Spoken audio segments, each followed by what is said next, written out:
enaknya. Ya. Oh, Begitu ya. iya. Ini kopi Nah, apa ini? Ini kopi, kalau sudah ini pasti ngucapin horas. Horas, horas Horas kasih, kasih. aku cinta padamu. Kopi tuak kedai Menapo, Pak. Kopi tuak kedai Kedai Menapo. Saya baru dengar, baru melihat dan baru merasakan bahwa Merasakan. ada kopi Tuak. bernama kopi tua. Tuak. Apakah ini memang dicampur tua atau gimana? Ini besok baru jadi tuaknya. Besok baru jadi tua. Berarti sekarang sedang dalam proses. Dalam proses aren murni, Pak. Aren murni. Disadap oleh petani dan kita tampung hasil tani. Wah, luar biasa sekali. Tapi sebelum panjang lebar kita buka dulu. Oke, baik. Iya, bokong balam di atas batu. Assalamualaikum warahmatullahi wabarakatuh. Beli pepayah, namo buddhaya, om swastiastu, salam kebajikan untuk kita semua. Kanti-kanti, sanak kerabat, baik dunia maupun akhirat, semoga sehat walafiat. Amin, amin. Iya, bahagia sekali hari ini ngota ngobrol sesuai realita kedatangan Bapak Troni Zeboa, host. Abang Borju. Iya. Terima kasih, Pak, sudah datang ke gubuk kita. Gubuk yang sangat indah. Iya, kedai Menapo, Pak. Nah, enaknya kalau tadi kan sudah nampak pancingan dari Bapak. Iya, sebenarnya selama ini saya diwawancara terus sama Abang Borju terkait soal Harkam Tipmas, Pokdarkam Tipmas, PPM, Posko PPM Mikro terkait dengan penanggulangan COVID-19. Ya, saya kira sekali-sekali saya memang ingin tahu sekali kegiatan dari Bang Borju ini hari-hari. Borju mendirikan Cafe Menapo ya. Iya, kedai Menapo, Pak. Kedai Menapo yang sangat indah ini, elegan ini. Saya kira karena dengan latar belakang suasana pedesaan yang begitu kontras, hijau itu membuat mata kita begitu merasa diberikan kenyamanan secara pandangan. Bayangkan kalau orang menatap yang hijau-hijau terus. Go green gitu. Membuat dia bahagia. Hormon endorfinnya, hormon bahagianya itu keluar. Dan akhirnya kan saya ketemu untuk merancang jawabannya, Pak. Tapi satu syarat di ngota harus bintang tamunya dulu. Kita ngota bersama. Tak bisa. Hari ini aku berdiri sebagai pewawancara. Oke. Bang Borju ini bintang tamu, Bang Awo. Jelas monitoring. Siap. No problem, it's okay. Oke. Tapi sebelumnya, Pak, saya kan jadi penasaran juga nih, Pak. Setiap lihat di sosial media Bapak aktif juga kan? Aktif lah. Cuman nggak aktif. Ini dunia kita. Good. Iya, memberikan kabar kebahagiaan kepada dunia. Yes. Nah, di sana yang paling saya sorot itu host gitu. Apa itu? Bela diri. Iya, bela diri itu, Pak. Aduh. Nah, jadi kan muncul pertanyaan, mulai kapan sih Bapak ini jatuh cinta dan giat berlatih gitu? Apa mulai dari kecil udah mau jadi pendekar atau gimana, Pak? Iya. Kalau bela diri itu memang dari kecil saya sudah punya bakat itu banyak. Selain menyanyi, saya punya bakat bela diri juga. Karena dulu cita-citanya juga sangat banyak. Pernah dulu punya cita-cita jadi bintang film laga. Dan atau misalnya juara di satu disiplin ilmu bela diri. Nah, pada saya kecil dulu di 1988 saya berlatih bela diri. Alasannya karena saya itu orang rantau. Orang merantau di kota ini. Tanda kelahirannya di... Saya lahir di Pulau Nias. Saya kan orang Nias asli, Orang kemudian Nias. besar di kota Jambi. Saya Kita anak rantau. baru dapat kabar bahwa Nias itu indah, Pak. Baru dapat kabar lagi. Belum melihat. Tapi alhamdulillah ketemu orang Niasnya juga luar biasa hari ini. Jambi pun kota ini. Jadi karena kita orang rantau, tentu kita harus memprotek diri kita dengan, saya katakan dulu, self defense, counter attack, bagaimana bertahan, bagaimana menyerang. Kenapa? Kita orang asing datang di suatu kota, kemudian di satu kota tertentu belum tentu masyarakat lokal setempat bisa menerima kita dan baik. Itu alasan kenapa saya berlatih bela diri. Satu sisi memang fakta juga. Sering juga dapat gangguan-gangguan. Baik dari zaman saya SD, SMP, SMA dan seterusnya. Nah itu sekarang itu bully itu sudah. Makanya saya belajar berlatih bela diri itu dalam rangka memprotek diri saya. Seperti itu Abang Borju. Terus kan banyak ini Pak, ada pencak silat, ada karate, ada kungfu. Bapak itu di mananya gitu? Ya. Kalau yang gerakan yang Bapak ada ya mirip Bruce Lee segala macam itu. Betul sekali ya. Jadi di medio tahun 1988, saya sudah berlatih itu silat tradisional dari kampung saya, kan namanya Astrala Silabe Torpedo Simataha. Kemudian proses Pak, mungkin teman-teman ingin tahu nih Pak, Bapak ini pecinta budaya juga rupanya. Ini menariknya. Jadi ada silat tradisional Nias itu, namanya teknik kumpulan teknik Astrala Silabe Torpedo Simataha. Astrala itu berarti gerakan-gerakan yang seperti tari-tarian. Kemudian torpedo itu bergerak cepat, jauh menusuk ke jantung pertahanan lawan. Angin torpedo. Iya, torpedo. Itu kan speed power langsung ke jantung pertahanan lawan. Nah, kemudian yang disebut Simataha itu dalam rangka pertahanan. Jadi bertahan, menyerang, kemudian jauh menusuk masuk ke jantung pertahanan lawan. Berikutnya saya belajar karate juga, taekwondo, judo, kemudian tinju, aiki, wushu sanso, wing chun, banyak. Tarung derajat banyak. Tapi lebih kepada sebenarnya mendukung fungsi saya, tugas saya sebagai polisi saja, sebagai pelindung pengayom pelayan masyarakat. Karena bagi saya ya kami polisi itu memang harus berdiri sebagai pengadil lapangan, membantu masyarakat dalam mereka bisa menjalankan kehidupan mereka dengan aman, nyaman, damai, sentosa. Kalau bahasa kumpenya itu serve the people. Ingat beliau dulu kalau demo, ya kan? Saya berada di garis terdepan sebagai, ya kan? Kepala unit buruh sergap, ya kan? Sampai apa? Mana Borju? Tak, tiba-tiba dia menghilang di keramaian dan saya sudah tidak bisa menemukan lagi. Tapi sekarang kita bertemu. Terakhir kita bertemu di warung kopi. Itu proses. Benar. Nah, terus pernah ngikutin kompetisi? Biasanya kan kalau karate ada kompetisi, baik itu yang dibuat negara segala macam, itu kompetisi di dunia olahraga seperti taekwondo gitu. Ya, ada kompetisi di lintas bela diri di satu disiplin keilmuan bela diri seperti karate, taekwondo, tinju, judo pernah saya ikuti. Ya, namun karena tugas pokok saya sendiri adalah polisi, saya lebih kepada bagaimana bela diri itu menyatu dengan tugas dan fungsi saya sebagai polisi. Justru bela diri yang saya pelajari lebih kepada penyampaiannya adalah bela diri kesatria.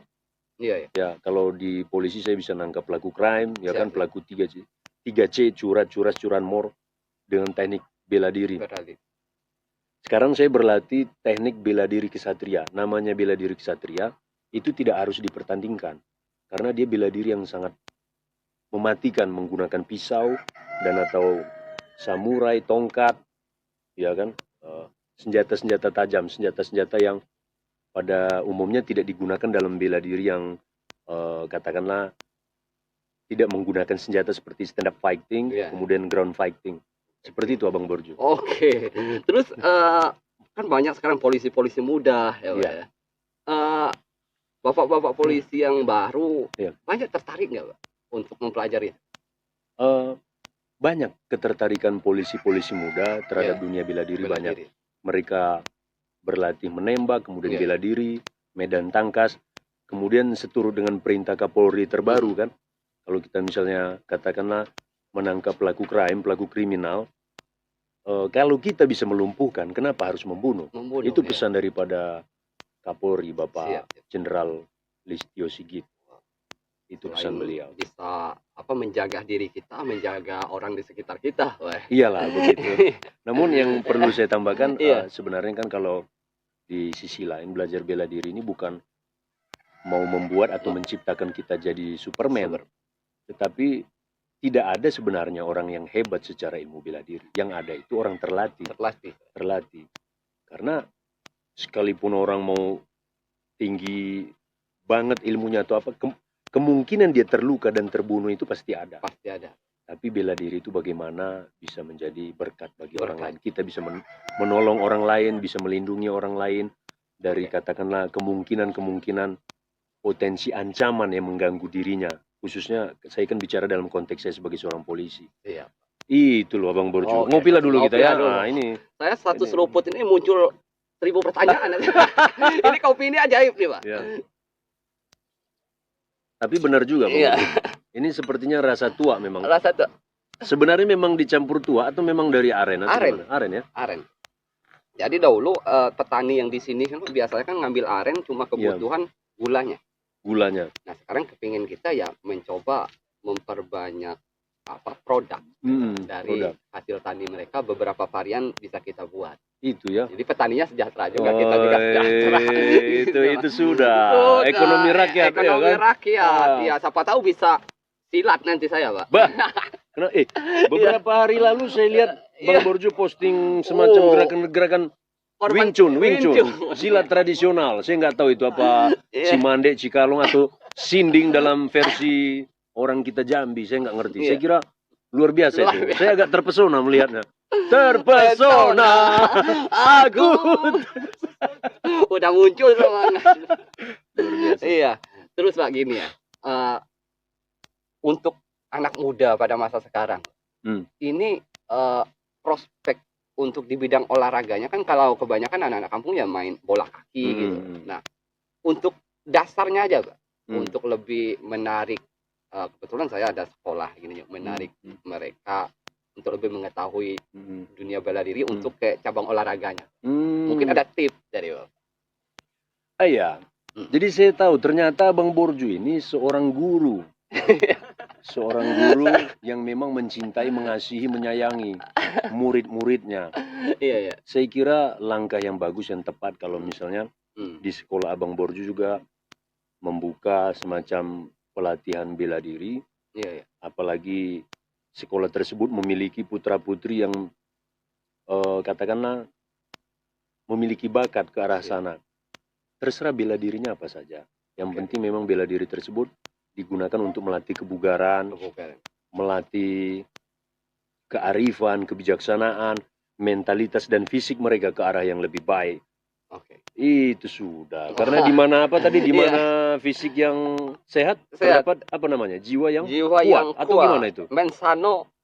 Itu sudah. Ya kira-kira itulah. Kira-kira itu. Mensano, ya. Nah, gini. Jadi Pak, secara membawa diri nih Pak. Kan ketika orang sudah berilmu, kan muncul lagi nih terpahan untuk mengendalikan emosi. Nah itu butuh apa mungkin lebih dalam Pak, ke batin Bapak sendiri lah. Bapak cara menjaga emosi, terus bersikap untuk ya hidup yang lebih baik untuk orang lain gitu. Ilmu apa saja itu kalau ditekuni lebih dalam, lebih jauh, lebih tinggi, pada hakikatnya, pada prinsipnya, pada gilirannya kemudian membuat kita tidak menjadi apapun. Semakin kita belajar, semakin kita tahu bahwa kita tuh tidak ada apa-apanya. Kita bukan siapa-siapa. Justru Tuhan yang Maha Kuasa yang membuat kita menjadi apa-apa.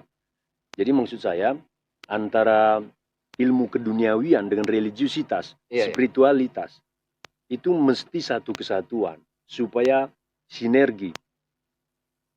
Karena apapun yang kita pelajari, apapun yang kita dapatkan, ya, semuanya titipan, semuanya proses untuk kemudian kita memberikan puji dan syukur kepada Tuhan kita masing-masing sesuai dengan disiplin keagamaan kita masing-masing. Rasa syukur kita. Nah, kalau misalnya kita mengamalkan suatu ilmu apa saja itu, kemudian kita gunakan untuk berbuat kejahatan, kita akan mendapat posisi yang merugi. Kan gitu. Akhirnya ilmu itu tidak menjadi ilmu yang bermanfaat baik bagi diri, keluarga, lingkungan dan orang lain. Apalagi bicara dalam konteks bangsa dan negara. Itu sudah orang-orang yang ahli bela diri, ahli teknik tempur, berikutnya menggunakan keahlian mereka, kemampuan mereka untuk melawan negara. Contoh misalnya kejadian di Poso, Sulawesi dan atau di Papua. Mereka ngerti menembak, bela diri, mereka melukai tentara, melukai polisi. Tapi pada akhirnya mereka pun dihabisi juga oleh negara. Iya. Ya, mereka dikikis habis oleh negara. Ya, jadi artinya mereka tetap dalam kesia-siaan karena menggunakan ilmu mereka, pengetahuan mereka untuk berbuat kriminal, berbuat kejahatan yang sifatnya merugikan diri mereka, keluarga mereka, lingkungan dan orang lain, bangsa dan negara. Siap. Nah, artinya kita ketika memiliki ilmu apapun, bagaimana ilmu itu menjadi amal, menjadi berkat bagi banyak orang, sehingga ilmu itu bermanfaat. Dan kita disebut sebagai pahlawan kehidupan. Pahlawan kehidupan. Jadi yang disebut pahlawan tidak harus dia tembak-tembakan gitu. Lawan penjajah segala. Ukuran pahlawan itu sangat relatif dan universal. Mengglobal. Pahlawan apa? Seperti Pak Guru, pahlawan tanpa tanda jasa, memberikan murid-murid yang nggak bisa apa-apa menjadi bisa terhadap disiplin keilmuan tertentu yang diajarkan. Misalnya Bang Borjo mengajar matematika, bahasa Indonesia, pendidikan moral Pancasila, tentu ada manfaat. Itulah yang akhirnya menjadi kemaslahatan, kebaikan, kebajikan yang diterima. Dan kita pun bahagia, Pak. Itu sudah. Markopi so. Iya. Markopi dong. Markopi. Pacak ngirup. Luar biasa. Iya, jadi Bapak tahun ini pokoknya bidang yang awalnya pengen jadi aktor gitu di bela diri. Bagi Bapak siapa yang sangat menginspirasi Bapak? Kalau aktor ya. Aktor. Masalah kan kita bicarakan dunia milenial juga nih, Pak. Iya. Iya. Walaupun aktornya zaman dulu mungkin bisa di flashback nanti siapa ini yang jadi andalan patron ini. Banyak sih. Siapa? Dulu saya waktu masih SD, idola saya itu Jean-Claude Van Damme. Jean-Claude Van Damme. Oh, film aktor ya. Karate. Ada lagi kemudian Steven Seagal, kemudian Donnie Yen yang mempopulerkan. Steven Seagal yang melumpuhkan orang dengan tenaganya, tenaga lawan sendiri ya, Pak. Itu sudah, itu yang menginspirasi saya. Iya. Wow. Intinya mereka, walaupun memang perwatakannya di film, mereka bicara tentang dunia kesatria, lelaki pejuang. Nah, mereka film-film yang sifatnya heroik, laga itu memang cukup menginspirasi saya dalam saya menatap dan menjalani kehidupan. Nah, di dalam kehidupan Bapak menjalani baik itu, Bapak udah tahu bela diri sebelum masuk polisi atau udah jadi polisi? Sebelum jadi polisi, saya sudah tahu bela diri. Nah, ada tidak Pak pengalaman yang Bapak terapkan ketika latihan lalu terjadi di lapangan untuk membela orang, bertarung gitu Pak? Iya. Ada nggak Pak? Memang males saya cerita itu. Iya. Tapi kan bukan kita ngambil sisi kekerasannya, tapi ini pengalaman Bapak kan perlu diimplementasikan di lapangan gitu. Iyalah.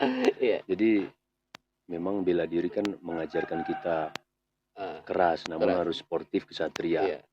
Jadi satu waktu tertentu di Medio 99 saya dikeroyok oleh segerombolan pebalap liar di arena MTQ. Ya kan? Dikeroyok itu kenapa? Saya menyelamatkan seorang anak dari pengeroyokan mereka karena waktu itu ini kan komunitas dan atau kelompok geng motor. Iya. Mereka merencanakan berdamai geng motor itu di arena MTQ ini. Iya. Nah, berdamai di sana. Ternyata bukan damai, anak ini dipanggil di sana untuk mau dihabisi, mau dipukul, mau diserbu, diserang. Nah, di waktu yang bersamaan saya juga main ke sana dalam rangka cuma kita nonton balap liar lah gitu. Nah, itu terjadi hanya kira-kira 20 meter dari tempat saya duduk di motor. Saya kan dulu motor saya itu yang motor CG 2000 yang motor-motor lama. Nah, ketika segerombolan anak itu datang menyerang pakai helm, dulu kan ada helm yang separuh itu, dipukul ke mukanya kawan ini, dia membela diri. Tapi yang ngeroyok itu makin rame, makin banyak. Ada yang bawa obeng, bawa ranting pohon. Saya datang ke sana saya mau misahin, sudah hentikan, saya polisi. Mereka nggak percaya saya polisi karena bajunya juga baju biasa kan. Mau saya pisahin malah dibilang, kamu temannya mau bantu segala macam. Ya udah, saya dipukul di situ ya, saya sambar, saya tendang. ada yang jatuh-jatuh lagi tuh.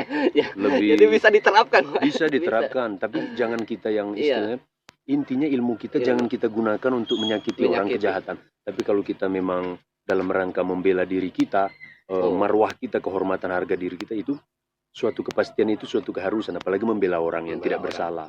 Jadi memang nggak boleh kita menggunakan ilmu kita itu untuk kesombongan atau apa. Intinya untuk apa?